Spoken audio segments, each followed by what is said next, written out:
We had 4 hits and only 1 miss this year. Hi, I'm Lindsay, and this is Kelly Day Goals. We are a fire family on mission to use our great abundance of time together as a family to help our children learn to love God and to actually like each other. And one of the ways that we are trying to support that goal is by homeschooling our kids. So every year at the end of the year, I like to take a note out of Rooted in Rest, Abby's YouTube channel, and go over our curriculum and talk about our hits and misses for the year. So I know last year I just went and glanced at my video from last year. We had 4 hits and 4 misses, but this year we only had 1 miss. So I'm excited to tell you about them. The first hit that we had was not actually a specific curriculum, but it was the way that I scheduled it. And I changed that some point in the middle of the school year. You know, if you listen to, what's her name? If you listen to Misty Winkler at all, you will hear her talk a lot about iteration. And homeschooling, that if you homeschool already, you know, if you are getting into it, you will find out that there's just a lot of iteration that happens. You plan what you think is the best thing at that moment, and then you learn and you grow and you change and you iterate and you make it better. And, you know, I think that that's something that we'll be doing forever, likely. But it's really exciting when something just hits you and it works and you're like, I don't know how I didn't see this sooner, but also I wasn't doing the same things before, so it makes more sense now. And I'm just kind of rambling now. I will explain. So we are definitely Charlotte Mason-ish schoolers. We like and pull from a lot of Charlotte Mason philosophy type ideas, including things like recitation, hymn study, folk songs, picture study, composer study. All of these, I think maybe Ambleside calls them the riches, I think. All of these extra things that are not like your common core curriculum, math, language arts, science, history, that kind of stuff. And so, I'm sorry, my chair is very squeaky, I just noticed that. Anyway, there's a lot that we like to add to our curriculum. And so over the years, we have scheduled that extra stuff in differently. And this year, at the beginning of the year, I talked about how I was trying to scale back a lot on the frequency of a lot of that stuff. Not that I didn't want to do it daily still, but not everything needed to be done daily. And I wasn't doing that either, but I was cutting back even more because our school days were starting to creep up on like 4-hour-long days. And that was last year. And to me, for a second grader and a preschooler, that was way too long. So we really needed to cut some of that stuff back so that we could go back to shorter days. And this year was really fantastic. All of our school days were pretty much between 1.5 hours to 3 hours, which felt like a really great sweet spot to me. We were still able to accomplish a lot and still have a life outside of homeschool. You know, we don't homeschool so that we can sit at a desk all day like the kids in school. So I'm not gonna share what my schedule was before. You can go back to the beginning of the school year and watch my homeschool schedule video if you wanna see how it changed, but I'll just tell you what we changed it to. Basically, and this is just like one subject line during the day, we have a rotation. We have monthly things, and those include our hymns and folk songs. Those are we pull from Ambleside online for those lists, and it's a different song each month that we're focusing on learning and singing. And so we're repeating that pretty often. That but it's not, I don't know, that's I just call that my monthly category. These category names are terrible. But so like on Monday we would do our hymn. And then on Tuesday, we would go to what I call one lesson and then rotate. Again, my category names are terrible. But those things for us include things that I want to do with my kids, but it's okay if we do it in small portions, and it's not something I'm trying to accomplish quickly or get through quickly. And it's just not, it's something I want to keep, but it doesn't need to be done super often or in a large chunk of time. So those things for us are Luther's Small Catechism. We do that because it's not our main catechism, but it's something I want to keep doing. A church song, which is basically like I just pick a new song every once in a while that I want my kids to memorize that we often sing in church. And then a psalm or a proverb, just reading through it, and a poem. And that might not always stay in this category, but that's where it's at right now. And we just added this year, which is actually going to be my hit number 2, is worldview / logic type of things, kind of setting ourselves up to lean into more logic in the future with my kids.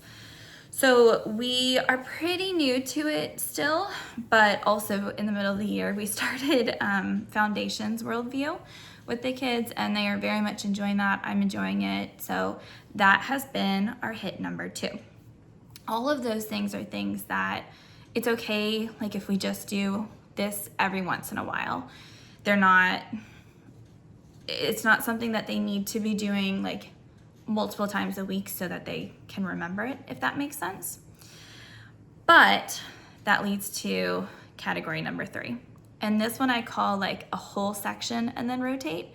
So these are things that, and this is the biggest change that I made. They were things that I used to space out more, but I felt like we weren't getting to them frequently enough for my kids to really get the most out of them. Like they would forget details in the meantime, in the breaks between. And so it'll probably make more sense if I tell you what they are. One would be picture study.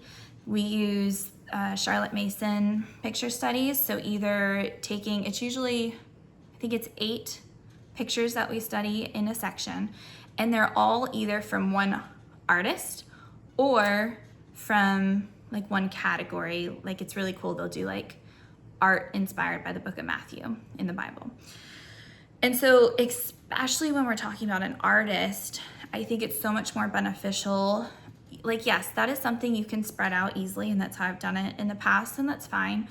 But when it comes to like an artist or composer study, your kids are gonna learn the artist, learn to recognize their art, or learn to recognize their music a lot more if they're listening to it like over and over and over again, even if it's in a smaller amount of time. So I don't know if I'm making any sense at all right now, but basically, instead of doing picture study once every 2 weeks, we now will do it every 3rd day. So we will do the monthly thing on Monday, we'll do the one lesson rotate on Tuesday, and then we'll do the whole section rotate on Thursday, and then or Wednesday. I probably messed up my days there, but like 1, 2, 3, 1, 2, 3, and we just keep repeating that. So we will get through an entire picture study, all 8 lessons of the picture study every 3 days or every 3 school days until we finish the artist, or until the other things that we do are Spanish, which is my hit number 3. I wanted to share. We started using talkbox.mom, and it comes like an entire category comes in this box. And so what we're doing is basically like one whole box at a time, working through one whole box at a time. So you could do this in a lot of different ways, but it seems to be working really well for us so far. Also, this is a dusty box. We haven't used it in a while. We did Spanish in the beginning of the school year. It just, this I changed too. If you watch my schedule video, we changed this too. We were doing this every day, and it was too much. But it was better than doing it like once every 2 weeks. Again, we needed the fluency of doing it more often, and once every 3 school days has been like a perfect amount of frequency, not fluency, frequency. So again, our whole section rotate categories are picture study, Spanish, 5 in a row, composer study, missionary study. I want to add in read aloud revival, but I haven't gotten to that yet. We do that at Christmas every year, but I want to do more during the school year. And then Shakespeare. Shakespeare is my hit number 4, but let me just finish explaining this really quickly. So again, every single day, I'm just beating it down at this point. We are either doing like a monthly thing, a one lesson and then rotate on to the next category thing, or a whole section and then rotate things. So we are going through an entire picture study, the 8 lessons of it, not doing any Spanish during that time. And then when that is done, then we do the entire box of Spanish lessons and we finish that. And then we go into a whole book of five in a row and we do that. And then we go into a whole composer study, and those are usually like 9 lessons. We go through all 9 of those lessons. So it's mixed in with the monthly and the one lesson rotate, but it's not mixed in with all the other whole section rotate. So there may be questions about that. I'm happy to answer them. It might make more sense in the fall or the end of summer when I make a new schedule video. I might be able to explain it more if I'm writing it on paper, or it might be just as confusing then. I hope not. Okay, so like I said, hit number 4 was Shakespeare this year, and I was really excited about this. I knew I wanted to add in Shakespeare eventually, but I wasn't sure when or how or any of those details. And I was just looking at it on Simply Charlotte Mason's website. We have been using their program. It is great. I'm really, really glad we're doing it. So they recommend ages, and I'm pretty sure this one started in 3rd grade, which was why I went ahead and picked it up for this year because my oldest is in 3rd grade. I studied a lot of Shakespeare in high school, but I never did the Comedy of Errors, and this was a great recommendation for starting with younger kids. It's a really fun play. It's a silly story. It is not too serious, and the way that they do it in here just is really helpful too. So one thing I always heard recommended was with Shakespeare to start just with like the stories with the kids, and I didn't really understand why, but that's exactly what the play does. Before you start reading through the play, you actually just read through a story of the play, and it helps you just get a very clear picture without all of the Shakespearean language and without all the different dialogue back and forth that's added in, just to understand what the basics are, what's actually happening in the story. And so then when you go to study the play, you already know the plot, and so now you're just enjoying the language more and enjoying the dialogue, and it actually makes it easier to enjoy that stuff at that point.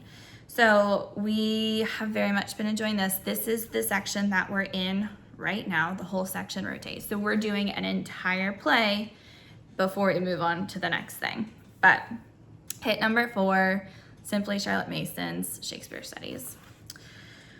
Whew. Okay, so those were all of my hits. And then I had one miss, and I will explain the pros and cons to it. It was our science curriculum, which we've tried quite a few different sciences at this point, and I recognize that I'm the common denominator, not all of the different things we've tried. So these are the great things. We did apology of science this year, and we did astronomy, and the content was fantastic. I learned a ton. I wish I knew I would remember more than what I know I will remember from it, because it was really interesting and really fun to study. But Christian perspective, great content, loved that. It's perfect for a family subject if you want something for the whole family to be able to study together. They had a lot of different subjects that were, I want to say, suggested for 2nd through 8th grade. You'd have to look at it, but basically, like, you can do it in any order you want. They have a suggested order, but you can mix and match whatever fits your family. It's pretty open and go. And it was even Charlotte Mason-ish with narration prompts, which I really enjoyed that. So those were all the good things about it. The things that I didn't like were the science projects. And this is my biggest pitfall. I am not great at being in the middle of our day. Literally, we have what I call our morning basket, is like all the extra stuff that I talked about earlier. And then we move into our together lessons, which is Bible, science, and history. And then we do our individual lessons, which is like language arts and math. So science falls right in the middle of the school day. And I am not good at getting to a science project and being like, yeah, let's go find one popsicle stick and one toothpick and one Q-tip and some baking soda and this and that, and making a mess where we probably need to go outside to actually accomplish this. That to me, that just like sets off our whole day. When we're sitting down to do school, I just want to sit down and I literally call it sit down school. I want to get that stuff done. And maybe maybe I would do better if I scheduled our science projects like for the summertime. It's actually food for thought right there for me, because summer is, I don't know if you can see, but we have Gavin's lessons, Landon's individual lessons, and then together, which is those together subjects, Bible, science, history, and then something fun that I don't usually do during the school year. So for example, they have soapstone carving, paint by number, pool and slushies. So like there's more fun educational type stuff on there that requires being up, finding things, moving around, going outside, that I don't normally do during the school year. So I really should think about that and maybe move science projects to a summertime activity, and maybe that would help. It wouldn't align perfectly. My dream is to live on a family compound one day with my parents and my in-laws, and just send my kids to their grandfathers for science class. That's my dream one day. So that, again, science projects might not be a negative thing for you. That might be right up your alley, but for me, that was a hindrance. And then the workbooks that went with it were mostly just busy work, like crossword puzzles. And there's a time and place for it. I consider handwriting a busy work item that I give my kids every single morning at the start of their school day, because it's something they can work on in the in-between moments when I'm helping their brother with something. They have something that they can be working on quietly on their own. And I kind of consider that to be busy work. So I'm not saying all busy work is bad, but this felt really pointless, and like a waste of time, and just not what I was hoping it would be. And that's part of the problem too, was my expectation for it. It was poor to begin with. I should have recognized this to begin with, but I actually purchased it because I had heard another mom talking about how it was great for building independence in studies. And so it was something that it was like one of the first subjects she was able to start handing her kids and saying like, okay, this is your responsibility. You work on this on your own. You do it on your own.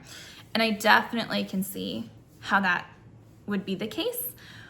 But after I started the school year, I realized that's not what I want. I want to do science as a family, which means me included. And last year I had a kindergartner who was still learning how to read. So I can't just hand him the textbook or even his workbook and say, you do this on your own. No, he needed me to read it to him still and help him work through the lessons. So I don't blame Apology at all for being a miss. This might actually sound like a perfect thing for you for science, but it just didn't work for us. And again, I'm recognizing that there are some things that I could have changed, but also I think there's just so much that we enjoyed from Simply Charlotte Mason this year. I think we are gonna head more in that direction for science next year and give that a try. And I'll let you know, and we'll see how that one goes. So I would love to know if you have tried any of these things, if you have any tips for me for science projects, and what your hits and misses were for the year. Please share them down below so that we can all benefit from it, and enjoy your summer.